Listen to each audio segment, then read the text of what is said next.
Hello, and welcome to Life's Dirty Little Secrets. I'm Chris McCarty. And I'm Emma Waddington. Have you ever avoided talking about something hard with someone you love? Not because you didn't care, but because you cared so much you didn't know what to say. Well, today's episode is personal. My brother-in-law, Sam, who's here with us today, was diagnosed with motor neuron disease in August 2025, and he's 36. And I have been in awe of how he and my sister are navigating this with honesty, with grace, and with each other. Sam wanted to have this conversation about what it's actually like, what he wishes he'd known, what he's learned about himself, about other people, about what helps and what doesn't. And he's joined by Dr. Ray Owen, a consultant clinical psychologist with over 30 years of experience in cancer palliative care and end-of-life work. Ray is the author of Facing the Storm and Living with the Enemy, both of which explore how we can live well under difficult circumstances. Stephen Hayes, the founder of ACT, called Facing the Storm a wise book and said, "You may not control the storm, but you can control how you relate to it." And today we'll be talking about two dirty little secrets here. One is that when you get a diagnosis like this, you don't fall apart the way you think you would. Life keeps going. Tuesday is still Tuesday. And the other is that the people around you often go quiet, and that silence can be lonelier than the illness itself. This one's for anyone facing something hard, anyone loving someone through it, or anyone who's ever stayed quiet when they wish they'd known what to say. Sam's voice has been affected by MND, Motor Neuron Disease. It's difficult for him to speak, and we're very grateful to him for taking the time to talk with us. Welcome, Sam, and welcome, Ray. Hi, hello. So wonderful to have you. I wanted perhaps to start with, today we'll be talking about your diagnosis and, what it was like to get the diagnosis. And I was wondering, obviously I saw you just before the diagnosis, and I was thinking, did you think that there was anything wrong before the diagnosis? Were you concerned? Were you worried about symptoms? What was life like before you got diagnosed? Yes, to be honest, Emma, I didn't actually think anything was wrong because, when I presented at the hospital, my life was more or less fine. And some slurring in my voice or nasal speech, some weakness in my hand. But to Emma, it wasn't really bothering me that much. I've been a few months and got better. I thought, alright, it's time to get it checked out. But I had no sort of idea of what was coming. Right? So no, not really. When I had those two symptoms, well, I didn't feel, changes in speech and weakness in hand, just in case they were related. And ALS, MND came up. I thought, nah, no way, not right, rare neurological disease that affects people generally older than me.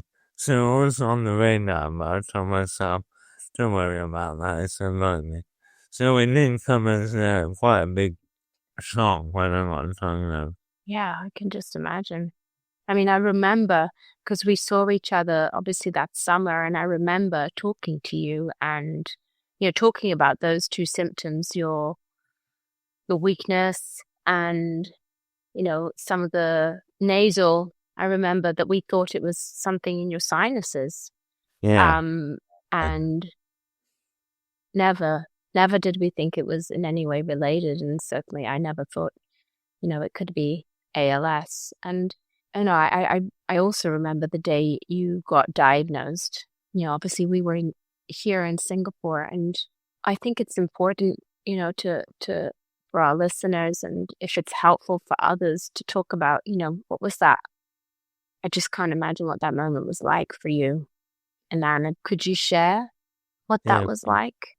Yeah, I think it must be different for different people that haven't. From my reading, some people have this long drawn out process where things are getting worse and worse. You kind of know what's ever sense something bad is on the horizon. And then other people like me turn out not really worried about it and then get a bit of a kick in the teeth. But the moment itself, I mean, went into the hospital. Began clear the doctors were treating it as more serious than I expected. So I was a bit nervous. Stayed there overnight. And next day, they were going to have a multidisciplinary meeting with a neurologist in the afternoon. And they called up my partner and to ask her to come to the appointment. I think at that moment I knew it was not good news. Sat down and neurologist, first thing he said was, yeah, unfortunately it's not good news. And for that moment, knew it, well, it was clear that it was M&D. And then went through all the permutations and implications of it, terminal illness, no treatment, or rather, they were like, there is a treatment that extends life by 2 to 3 months, which in some ways is worse than no treatment at all, because you're like, flipping act, that really drills home the severity of the illness. So yeah, I remember it well, theory, but it was quite a shock. Yeah, of course. But I mean, I think it was, yeah, as I say, it was quite a 0 to 100 experience of not being that important to suddenly being told you had a few years left to live. It was quite unbelievable. I remember it very well because it was Wednesday to Thursday. I remember because we're ahead here. And yeah, it felt incredibly unbelievable. The whole process. I remember you going in for the assessment, and it was very quick because it was within 24 hours, wasn't it? Not even. Yeah, I mean, it's weird to say, but I didn't luck out with how fast it was. I mean, I think most people you go through that protracted process and often talk about that being one of the hardest bits, sort of sensing something's wrong and not having to wait and wait to get a confirmation. So they really with the mandate, in my case, which actually is definitely a better way of having it, lucky way of having it. I mean, it was at first very, I should say, unbelievable because I felt in myself physically fine, but I was being told that what was coming was a lot harder. And the process since then has been very much like first period of getting the news wrong. I'm believing it, but not feeling it. And then as the condition progresses, like, yeah, okay, I definitely do have ability. But I'm very thankful I'm not still sitting here waiting for an MRI scan to confirm what I now know is true. So I did get lucky really to have it diagnosed so quickly and very well from the doctors there. And in those first few days and weeks, did you do, I know, you and Anna really were incredible. You activated a lot of support and, spoke to lots of people. What was that like? I mean, the first thing we did after the diagnosis, got up along his windowstairs and said hi to my son who was out on the hospital. And then we went and had a fight. That was nice. But from there, I mean, one of the neurologists I was saw shortly after the appointment at the hospital, I was asking him for, give me something, anything positive to sort of orient myself around some kind of hope. And it was talking about, lots of research going on. It was talking about things that people do with M&D, a patient who had done a half marathon, which I thought was unbelievable. If anything, the excuse not to have to do a half marathon is having M&D manual. But the third thing he said was, it's really important that you keep on engaging with life, right? Stay engaged. And we didn't, I mean, we just carried on with it. Everything we had planned for the weekend, we did it. Went to a football match, went to a museum, even to the bit of work the day after, which seems mad for that kind of continuing on with life. And I started on that for me. We've continued that way. Obviously, as you mentioned, Alan was brilliant in terms of letting people know and gathering evidence of all the support that we can rely on this summer. So on. But the main thing for us was just to keep on going. And I think that as from the very first day, it sort of showed me that even with the diagnosis there, it was perfectly possible to carry on experiencing joy and happiness and moments of contentment from the get-go. And I think that has sort of oriented us well so far anyway.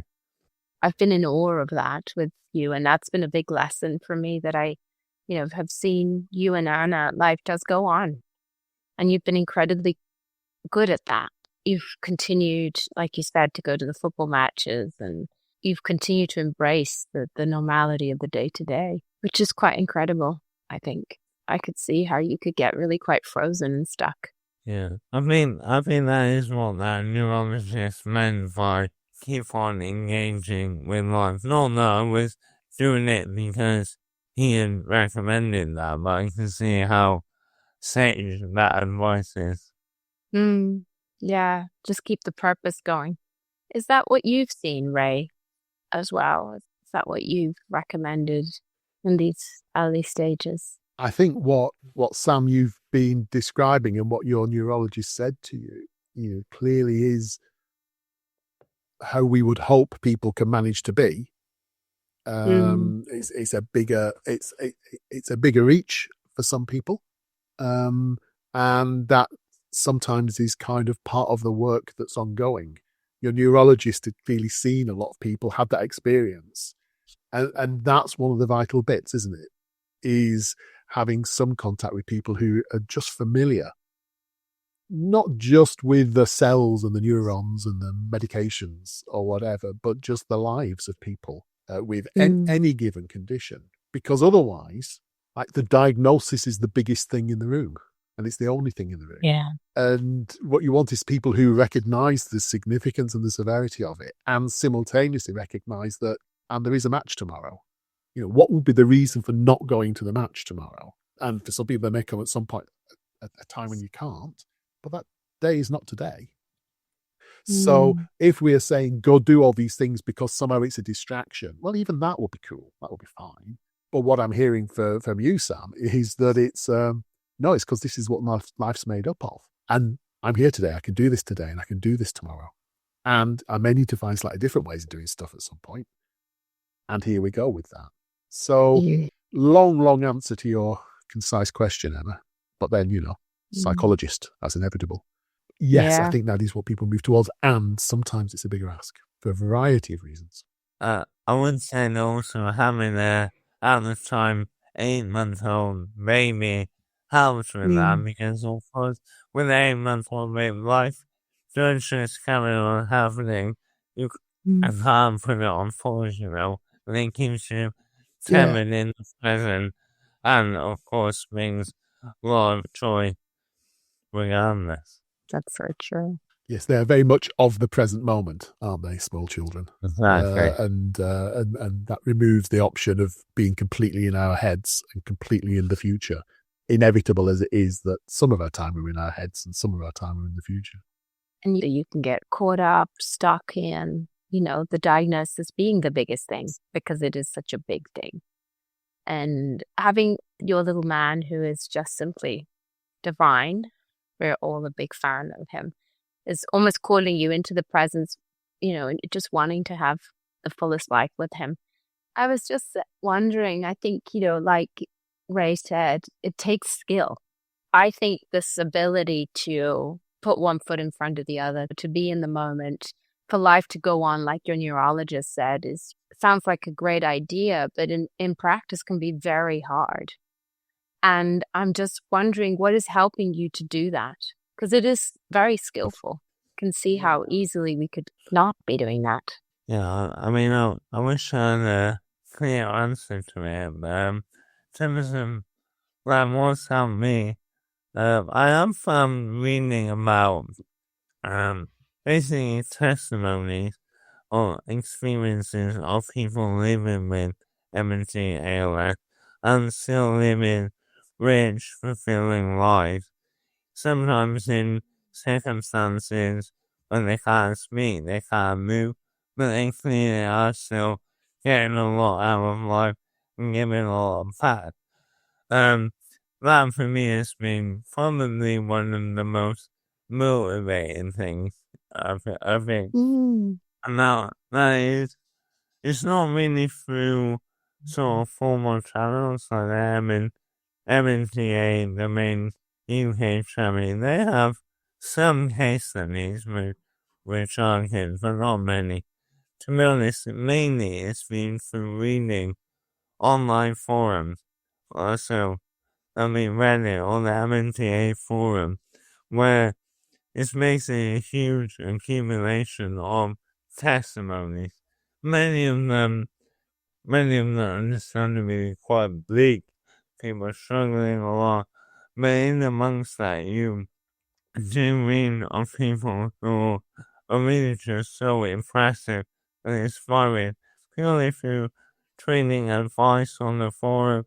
People have been had the illness for a long time or even not that long, but are in physically very progressed, but clearly mentally are living, happy and full lives. And I think scouring through those forums for those testimonies remind us that that is possible. For me, I found that, very helpful. Yeah. And could I sort of chip in there that I think it's that fact that it's a first-person account of people talking about their experience. Because one thing we see with all sorts of health conditions, particularly like deteriorating ones, ones where unfortunately we're not just going to get better, is when we're relatively healthy, if we look forward to a stage where we have some sort of limitation, from standing in our healthy shoes, that can look insurmountable. I couldn't cope with my voice having changed. That would be unthinkable. Until you hear from somebody whose voice has changed, say, well, yeah, but I'm still getting on with life. I'm still doing this. This is a pain, but I can do this. So this kind of projecting forward to what's manageable, what's a life worth living, is very imprecise from the moment you are in. Whereas if you can kind of leap forward a little and see some examples of other people actually living their lives in the presence of those things, it kind of corrects that sort of more bleak prediction that human minds are so capable of doing. Yeah. It's like finding models for living well with ALS or MND.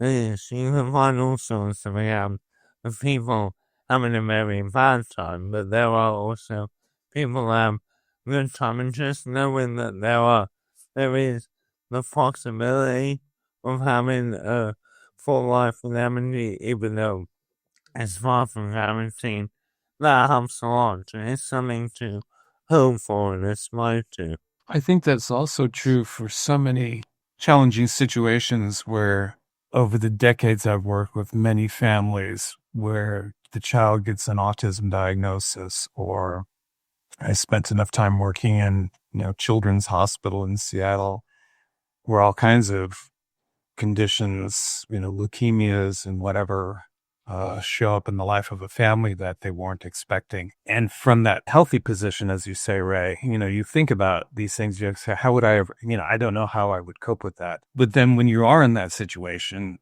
you do cope with it, maybe not perfectly well, but most people step up and they rise to the challenge, even though from that healthy perspective, you just can't imagine. I think that's because we tend to have this all or none way of thinking about life. Like, this is either going to be a total disaster or it's going to be perfectly fine. And the life, of course, always in the messy middle. But I think a lot of situations call upon us to, there's a Chinese saying, be equal to your fate, which I often think about, where, okay, this is what life has handed me, whether it's the flat tire on the way to a job interview or some truly life-changing experience. We got to step up, and more often than not, we do. And that's what's so marvelous about being human. I love this. It's inspiring. And I do think that for many people, it's incredibly hard to step up, though. And I sometimes wonder about, what helps us to step up and others not to. It's almost like some people have a more pessimistic outlook. Like just listening to you, Sam, and, you doing the incredibly brave thing of looking into life with MND and all the stages. I think it's very brave. You just don't know initially what you're going to find, and actually searching for the things that are more positive. That's what we call in sort of in acceptance and commitment therapy, which is the model that those of us, those clinicians in the room use. And the concept is called psychological flexibility, this ability to be quite nimble when we are presented with different thoughts and feelings. And, in spite of some of these challenging emotions and life experiences, we can still move in ways that are useful. And I think that's what you're demonstrating, this real ability to be psychologically nimble or psychologically flexible, and not to be underestimated, basically. I think it's simply marvelous. And I'm so glad that you have that skill. And I wonder if you always had it, and that's an ability that you have been able to bring to this condition that would understandably drown you and many. Yeah, thanks, Simon. That is, funny enough, that is what my own psychologist said. So I'm glad you guys would agree with. You have all of our stamps then. Many, many years together. Almost probably at least half a century of experience in this room. We all concur with your psychologist. I think one thing that strikes me as we talk about this, Emma, is, it isn't easy.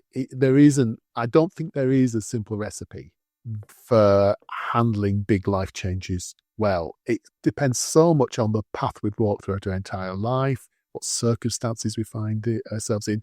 As Sam was saying, like how much warning, because psychologically you've had one of the kind of challenging presentations of being relatively well at the point you hear this piece of information that seems like a much bigger piece of information than your physical discomfort at that point.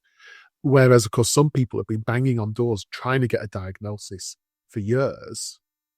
And you get this very, at first hearing, very odd reaction sometimes of relief, even with a serious diagnosis. At last, there's a coherent explanation. Things make sense.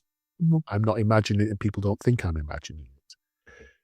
So the kind of the path that people walk up to this point with shapes a lot of stuff. And also things that have worked for people in the past. We're all kind of very good, I think, at looking back at people's past and saying, well, what's worked for you in times of difficulty before? And one thing we do know is that certain approaches to handling everyday life don't really match the scale of this. So, for instance, there's you were wondering about whether there was in Sam a disposition that particularly helped him, and different people have different approaches to adversity. One of the ones that's quite common, I wonder whether it's particularly common in England, is what we sometimes call protective pessimism. So that's the attitude that says, I'll kind of expect the worst. Then if anything's better than that, it's a bonus. Okay? And some of us who follow sports, it's the only way of making it through a season. I just expect my team to do all things badly. And then when they get the occasional win, it'll feel all better. For everyday small things, that's quite a good strategy. But when we encounter something as big as a serious diagnosis like MND, it turns out that being protectively pessimistic, just expecting the worst, makes it much harder to cope. So something that's worked for you before in other contexts doesn't necessarily work for you in this one. I've been on to swimming race and before I've got the benefit of feeling poorly. My job is very flexible, my economic position secure, my family home, my friends, very good and filled with happiness. So I have a lot of, I'm coming from a very strong base, but if I was going through a hard time on any one of those fronts, in my opinion, well, it probably would have been a lot harder to take on board.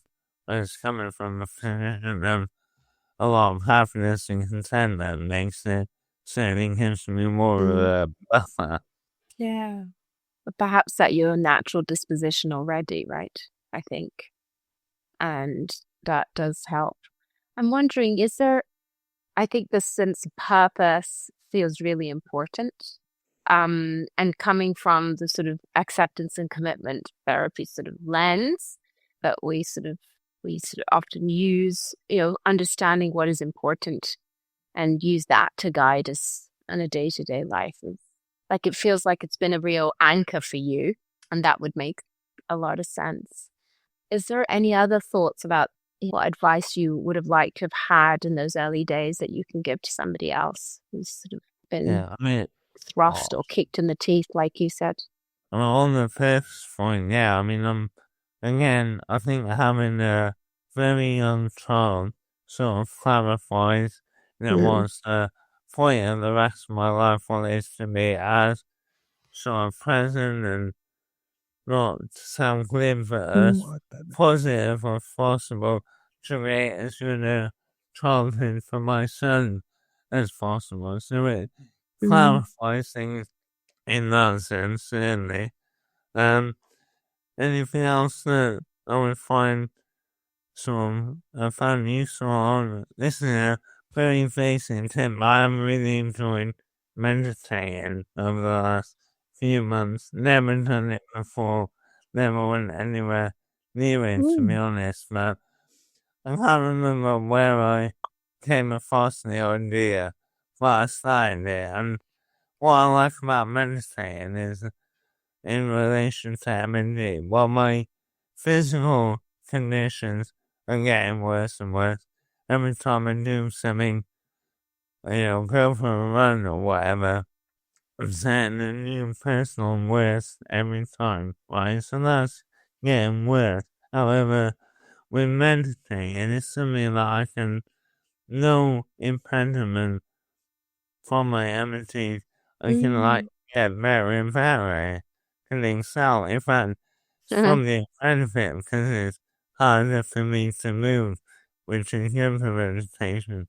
So, I found that something that I can, sink my teeth into and get very good at.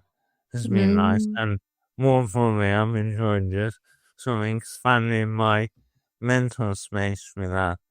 So, yeah, I'm benefiting from that. And there was one point related to that, but there's a doctor, neurologist in America, quite a flamboyant guy, but I think he has a lot of insight on ALS and his name's Dr. Fairfax, which I remember. And he has a point that he makes repeatedly, is that MND, it might touch your negatively impact your physical abilities, body and all that, but it doesn't have to negatively impact or touch, and can even enhance the things about you that are most important, are most you. Some things like your sense of humor, your kindness, generosity, compassion, curiosity, all those things don't have to be hindered in the slightest by MND, could even be enhanced.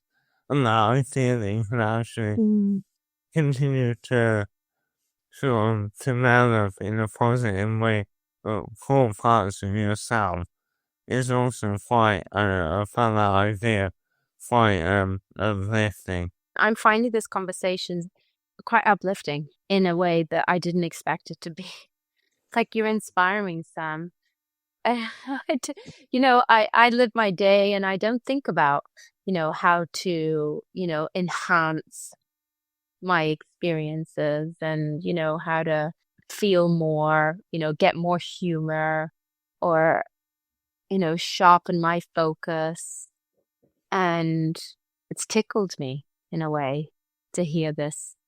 And I was already in awe of you, and I'm now even more so. I think this is really astonishing. And I do think you have a fantastic sense of humor. We went on a run over Christmas, and Sam, Anna, my sister, and I are raising money for MND. And so we're trying to run religiously.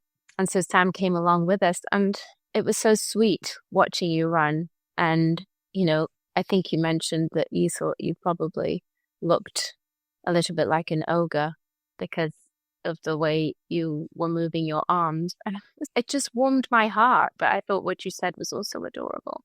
And that you were running and you did it. You ran. I think at one point did faster than me and Anna, can I say? But anyway, by the by. Sam, I think you're doing a tremendous job. And I love what you're saying about meditating. Now I feel like I should start meditating, of course.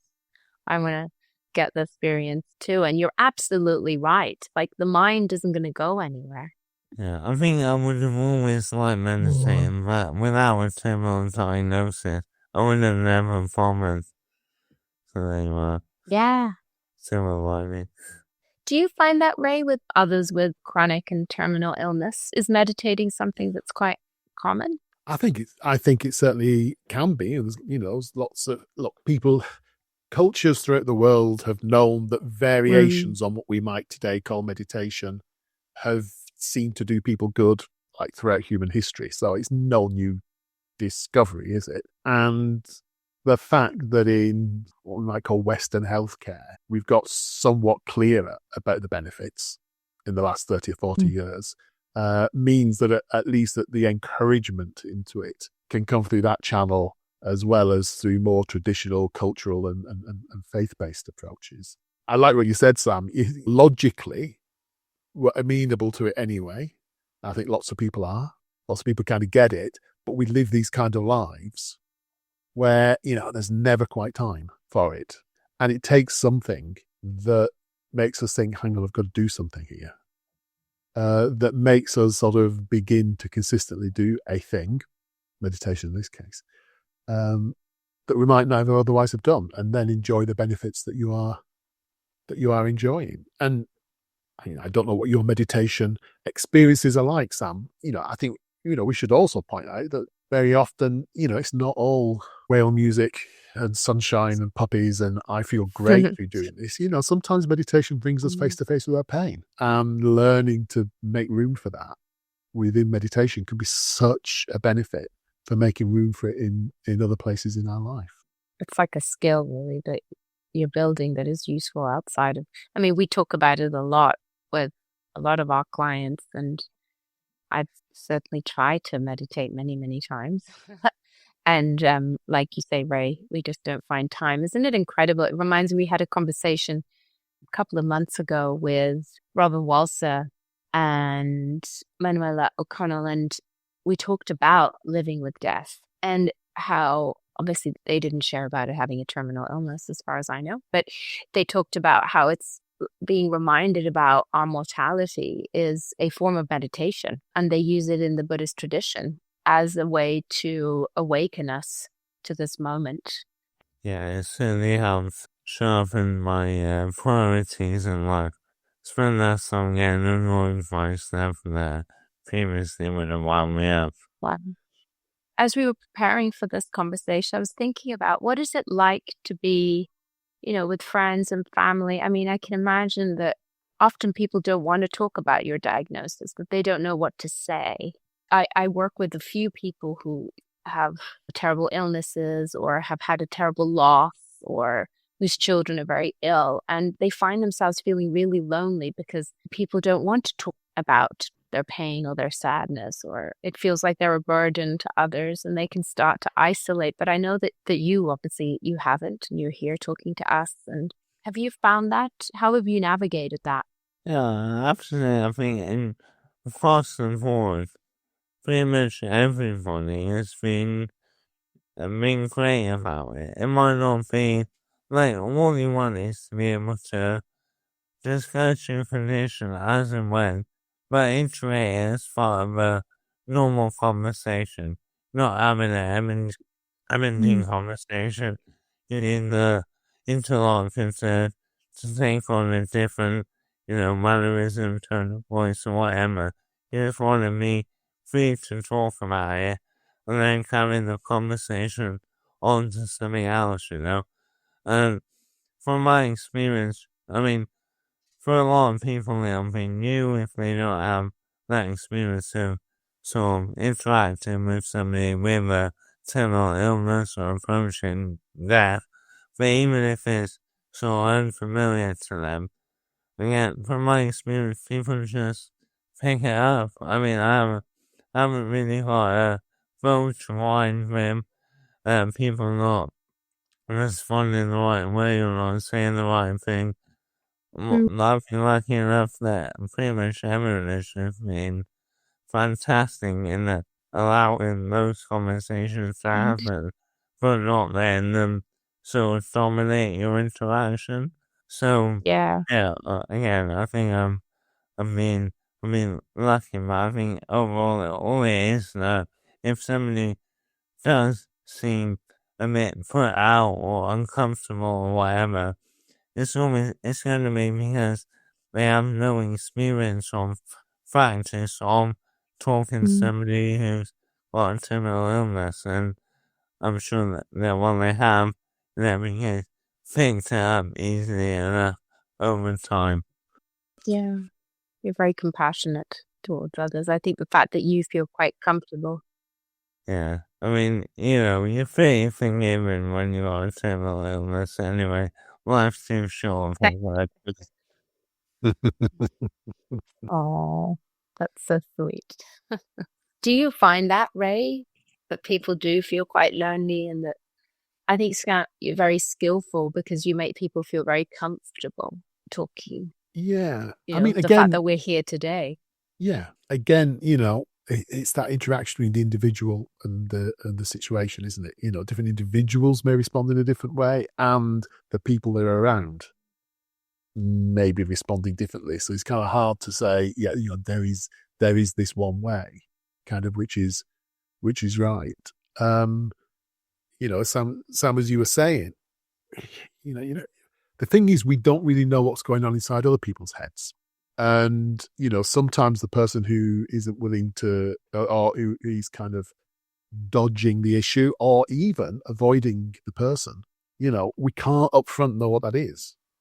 And we can't upfront know whether that's their past history of some bad experience in their past, or whether it's, a belief that I'm going to say the wrong thing. And if I say the wrong thing, I can't unsay it. So it's safer not to say anything. I think that's a kind of equation that a lot of people work by. And it can lead to isolation and distance from people. I do think that exactly what you seem to be modeling, Sam. One of the best ways is if the person themselves can take a little bit of a lead in, being sort of mentioning it or being matter of fact and willing to move on to the everyday.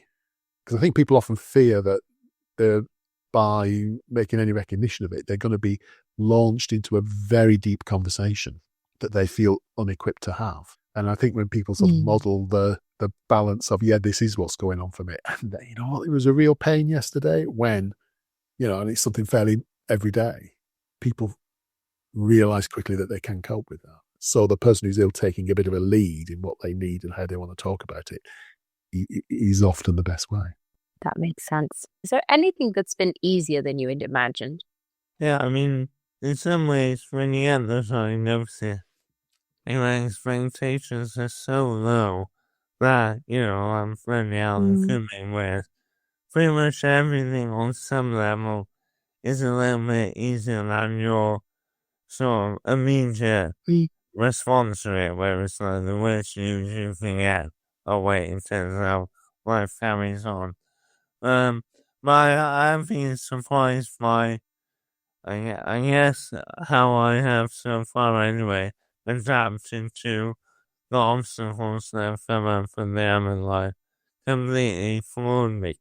I suppose one thing that's been interesting, prior to the diagnosis, if like you're thinking about this problem comes up, you can no longer type.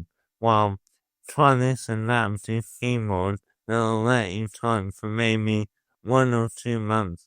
I mean, going back to what Chris was saying earlier about all or nothing, pre-diagnosis would be like, what's the point of a solution?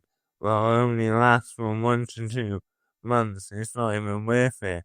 However, in the practice of it, when you have that, something comes up and oh, brilliant, I can type again for a little bit longer.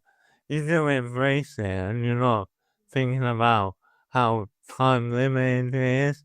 So I think that, I think the ability to adapt to the changing circumstances surprised me how natural this is. I'm painting too rosy a picture of life in everyday on this floor. Like, obviously, it is quite shit, but at the same time, Yeah. it's not as bad so far as I would have anticipated at the beginning. And you caught me on a good time today. So. I guess also that the bits that are rubbish will present themselves very strongly to you. You don't need to go looking for those. That's but true, actually the good stuff in the middle of it is worth actively paying attention to. And that's not natural to the human mind, because under conditions of threat, we focus on the threat. So actually, the fact that we're consciously focusing on some of the other aspects makes sense, because the rubbish bits, they'll present themselves very carefully. They don't need going looking for. So I think, although the time balance, we've been focusing very much on the positives, I think it's a very important thing to do. Yeah, I could obviously spend all day walking along thinking, I can't do X, I can't do Y, can't do this. But, it's a bit of a chicken and egg thing, because depending on your mindset in a particular day, you either focus on your limitation or you focus on what you still are able to do and enjoy. The latter is kind of the entire emphasis of having the right approach to it, is being able to focus on the latter and what you are capable of doing. I was just going to say, as Emma referred to it earlier, that's a skill to be able to shift your attention even in those situations where the negative is pulling on you. And with practice, that skill can get better. That's right. Great reminder. But those of us that aren't that very, very good at it, let me put my hand to that, but I actually find myself often being more of the pessimistic. Maybe it's the British in me. I need to work on my optimism. Well, the Americans are right behind you in this. Final thoughts? Is there anything else that, we haven't asked about that feels important, Sam? No, the only thing I wanted to mention is just a point that I'm kind of weighing up in my mind. I think this is interesting in terms of how fair professionals dealing with MND ALS patients is there is a bit of a tension, I think, between, on the one hand, trying to accept the illness, accept his feral, accept me in the thigh fairly soon, which is obviously important. While on the other hand, it's also stressed the importance of having some hope as well. I think you hear that repeated. Like hope for treatment coming along or what have you. Hope that the illness doesn't pan out as it could do. And I think I'm from healthcare professionals. I've had both sort of directed at me, and I can see both are valuable, but they are in something of intention, right?